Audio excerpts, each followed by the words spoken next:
Welcome to True Crime South Africa. I'm Nicole Engelbrecht, and you're listening to a bonus episode brought to you by Showmax. On the 18th of October this year, Showmax released the first episode of their brand new Showmax original documentary, Boetie Boer, Inside the Mind of a Monster. The series, directed by Jason Howes, documents the life and crimes of a man whose name will likely be familiar to True Crime South Africa listeners, but possibly not to many other South Africans. I covered Stewart Wilken's serial crimes in episode 45 of the podcast, so pretty early on in my podcast journey. And while I highly recommend listening to that episode if you haven't already, in conjunction with watching this new Showmax docu, today's episode will provide you with a summary of the case, and in addition, I also managed to chat with Dr Gerard Labuschagne, and you'll hear my interview with him in this bonus episode too. Dr Labuschagne appears in Boetie Boer, Inside the Mind of a Monster, and he almost very literally is one of the people who did try and get into Wilken's mind. In 2006, he and his colleague at the SAPS's Investigative Psychology Unit, Colonel Jan de Lange, visited Wilken in prison, where he was, and still is, serving multiple life sentences. The audio recording of that interview forms the backbone of this documentary, and it's incredibly chilling to hear Wilken talk about his crimes in his own words. The producers of the series acknowledge that this is likely one of the most disturbing true crime documentaries to come out of South Africa, and that is solely down to the nature of Wilken's crimes. It is harrowing, but it's also important viewing from the perspective of understanding the development of serial offenders. I've watched the first 2 episodes of the documentary, and it is incredibly well made.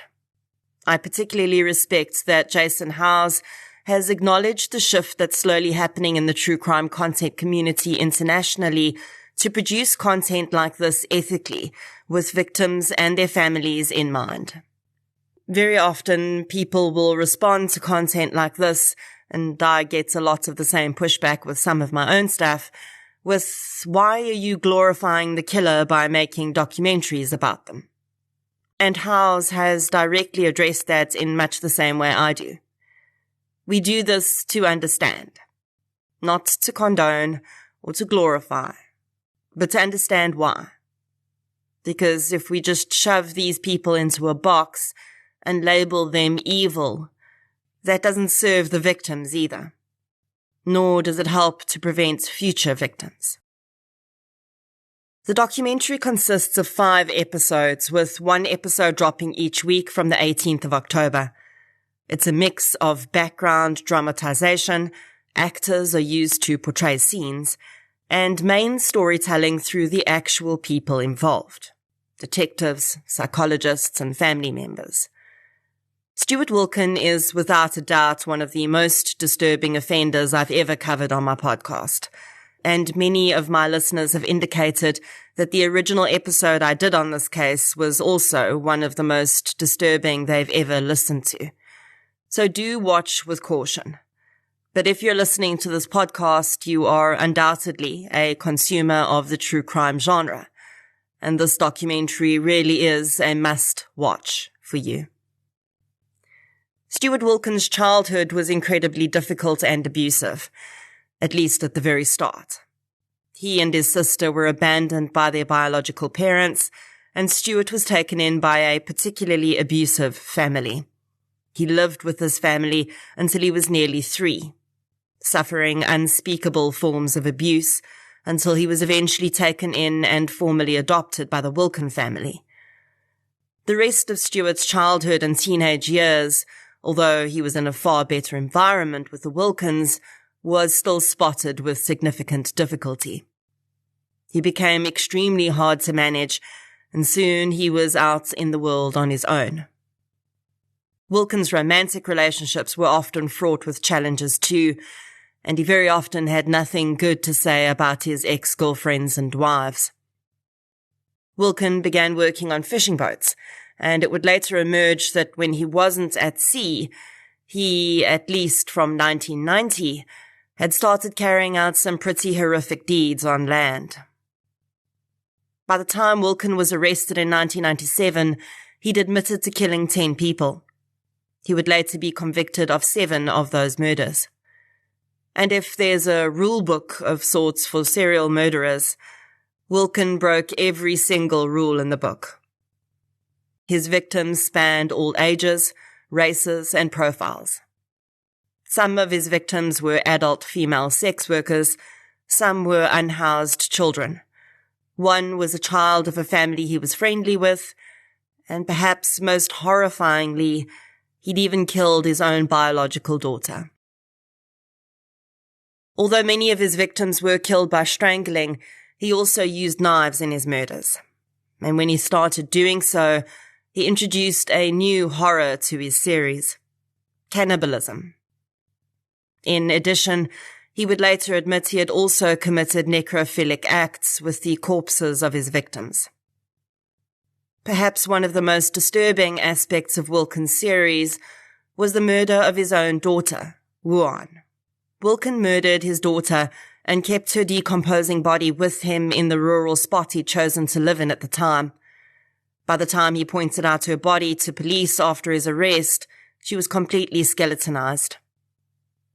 Wilken would be convicted of 7 murders and given 7 life sentences for his crimes.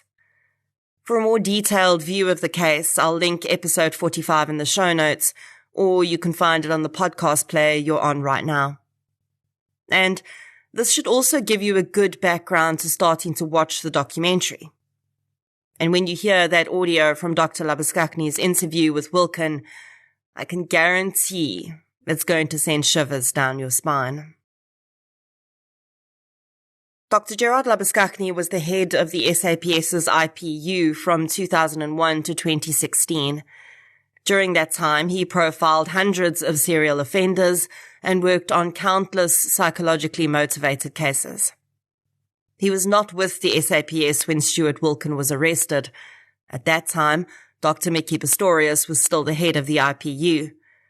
Despite not being with the SAPS at the time, he was already on his path to criminal psychology, and he says the case certainly did hit his radar in 1997. Yeah, I'd say so. I mean, I guess any serial that time was something that caught my attention. I wasn't a serial murder fanboy in those days. It was just, curious about it. I didn't try to find out everything about it and who did this and what. I guess it was more like the public interest, like everybody, like a lot of other people would have had, because I hadn't foreseen that was going to be, my future. I asked Gerard what the purpose was of him and Colonel De Lange going out to interview Stewart Wilken in 2006. So it was kind of like, I suppose you could say, you saw on that TV show Mindhunter, when the early days of the FBI, when they tried to understand these types of criminals better, and they decided to go and interview them in prison. So, we'd often interviewed, of course, serial murderers in the course of an investigation, but very often you're doing that. It's with a specific goal to get the person hopefully to confess or point out, various crime scene locations, etc. So it has a very different purpose. You're not necessarily going to try and find out about the person's background and their thoughts as to why they did it. So this was intended more as to get just that background, thoughts, ideas. And of course, the fact that he was already convicted, of course, when you're doing an investigation, he always has to worry about, if I say this, how's that's going to affect my trial? Might it lead to more charges? But, so we felt that going back, a young number of years afterwards, he's had time to reflect upon it. He's in his sentence. He's got life sentences. So he might be more open, or whoever we go see would be more open to perhaps sharing more. And I mean, if you ask him a little bit more about his personal life when he gets all worked up, in an investigative interview, you have to worry about whether that's going to get him to stop talking because he's all upset. Whereas in this kind of interview, you can wait. You can, work through it. You can come back tomorrow and then continue. So, it's just a different context, trying to get different information that you'd get compared to doing an investigation interview. I wondered how they prepared for the interview. Would they have made sure to know all the facts of the cases so that they could know if and when Wilken was lying, or did that not matter in this context? Obviously, we had copies of I think the dockets, etc. So historically, the unit obviously knew about the case. His sort of confession, if you want to call it that had background information about, his great upbringing and the statements of, family and stuff that were in the docket. So we had that as background preparation. And again, it wasn't so much about, tell me exactly what you did during this particular incident. And I know you're lying. Tell me the truth. That's not really the focus. It was more about getting just more about the background, and him and who he was, and, what do you think made you do this? And, what do you think about it now, all these years later? And so just kind of getting a feel for him, as opposed to, tell me about another crime that you didn't confess to, or that's not true, you said this in your that really kind of wasn't there. That's more of an investigative kind of interview, I have been aware of the production of this documentary for some time, and I wondered what it would look like when it was finalized. I asked Gerard what his thoughts were when he was first approached by the producers, and how he thought a documentary like this might add value. I just think it's such a fascinating case that a lot of people just don't even know about. I mean, even when I was down there in PE for a different, shorter, like 1-episode documentary on it, and it was Paul Llewellyn, and we would eat at a restaurant, and he would say, and he would chat to the waitress, and it's like, have you ever heard of a guy called Stewart Wilken, a guy called Boetie Boer? And like most people are like, no, what do you do? Who is he? And Paul said, well, he's a serial killer, did it? They're like, we're here. So it was quite interesting that, our memories are, I guess there's also perhaps a generational thing. So there's value in stories because I think they get forgotten. And, I think it's good that they're preserved in various formats. Why not? And it was, for me, just one of the most fascinating South African cases. It hadn't really been ever gotten much attention, in this level. I think I might have spoke about it in one of my podcasts, either partially or a story. I can't remember. So I think there's value in these things being recorded in books, in various media forms, specifically because they're older cases now. A lot of people that were involved in these things are dead, dying, super old, not interested, forgotten. And, when you have it preserved in this way, it's like a time capsule. So I think there's value in that kind of stuff. In researching Stewart for the podcast and other projects, and listening to some of the reasonings behind his crimes, I often got the feeling that he had two distinct narratives around why he'd done what he did. In one narrative, he was the victim of the horrible things that had happened to him, and then at other times, he almost seemed to see himself as a savior, at least in the murders of some of the children, where he claimed to be saving them from what had happened to him. I asked Gerard if this had come across in his interview with Stewart at all. I wouldn't say hero, but definitely a victim. I mean, if you look at the story he wrote, and then again, there's a statement by, I think, the lady who took him over after the first family picked him up. I think that there was Mrs. Wilken, Petronella Wilken. And she confirmed a lot of what the core issues of what he mentioned in his actual statement to court. So we have a bit of confirmation from that. So, definitely he's a victim of shit life, whose fault it is, I don't know. Like, as you know, that so many people have shit lives, similar or worse, but aren't hurting people. So, yes, he had an unfortunate life. I never felt that he had a sort of himself in a hero, but definitely as an avenger against, I guess, specifically God as this being that is ultimately responsible for his shit life happening and not looking after it, not protecting him. So whether you want to be angry at your parents or God, it's just, angry at somebody who's supposed to be looking after you and failed, So an avenger, but for a personal cause, not avenger for society, like a guy who wants to get rid of prostitutes because they're all evil. But I never got a sort of hero. Even when he said, my daughter, I realized she had been molested and he didn't want her to go through all the things he went through, so he killed her. I wouldn't even see that as him being heroic. It was him, I guess, as a twisted altruism in his own version of events. But one of the things that makes Wilken stand out as a serial murderer is the fact that he killed his own biological child. Daisy DeMelka, of course, did so, but she was not technically classed a serial killer because she was only convicted of one murder. Fred and Rose West in the UK did kill a biological child, but even there, Rose allegedly committed the murder while Fred was in prison for something else, and the child was actually Fred's biological child and not Rose's. I asked Gerard if he could think of any other serials who'd murdered their own children. I'm trying to think of just in general serials here that have killed someone that they even just know. I'm sure there must have been, but I can't think offhand one that had killed a daughter. The Black Widow types, probably yes. Offhand, I can't think of one that had killed their own daughter. So, and of course, that wasn't the only thing that makes Stewart stand out. In addition to that, he also committed both necrophilia, which is sexual acts with a deceased person, and cannibalism, which I probably don't have to expand on, but in the interests of completeness, is the consumption of flesh or body parts from a species by that same species. In this case, humans. And Gerard said that this was also incredibly rare in his experience. I'm trying to think off the top of my head how many others I've had necrophilia in other cases, but serials, not pure necrophilia like when they had sex with the body. You might get someone come back and masturbate. I think sort of totally did that. And I mean, cannibalism stuff, I mean, the only other ones that there's a rumor of it was that Wessels and Harbinger.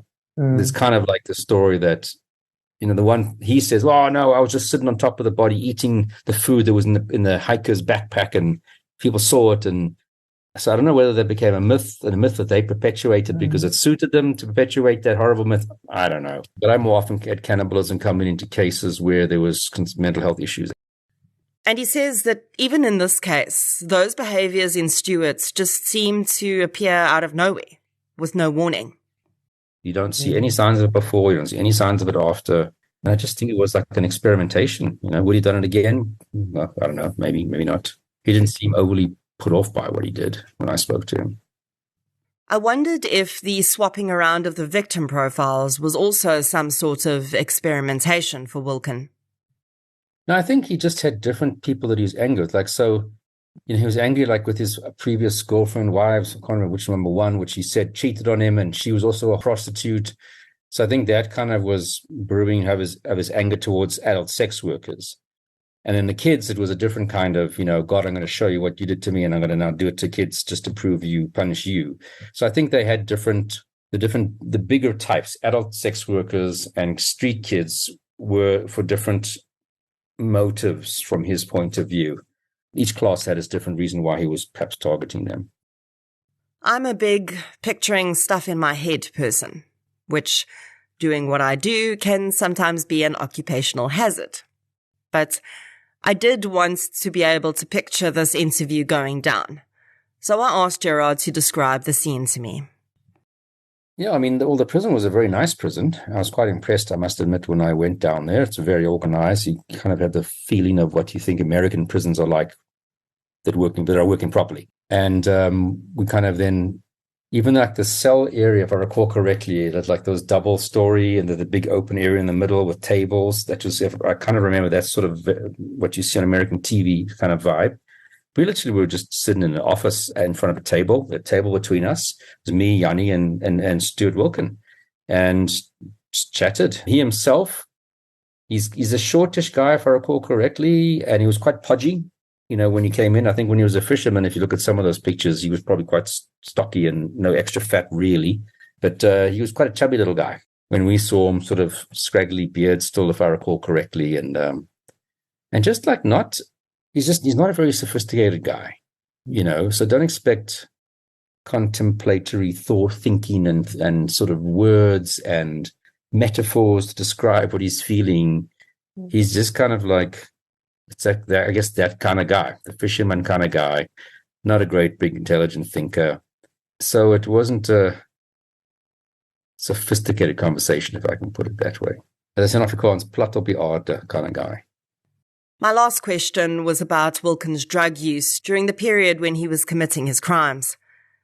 It was mentioned during the trial, but not much seemed to be made of it, and although I don't particularly think it played any major role in his crimes, I wondered if he'd mentioned this when he was interviewed. Yeah, I mean, look, I haven't listened to the interview for a while, but I do recall him mentioning, smoking dacha and mandrax was kind of, I think, seen as a really fairly part of his life.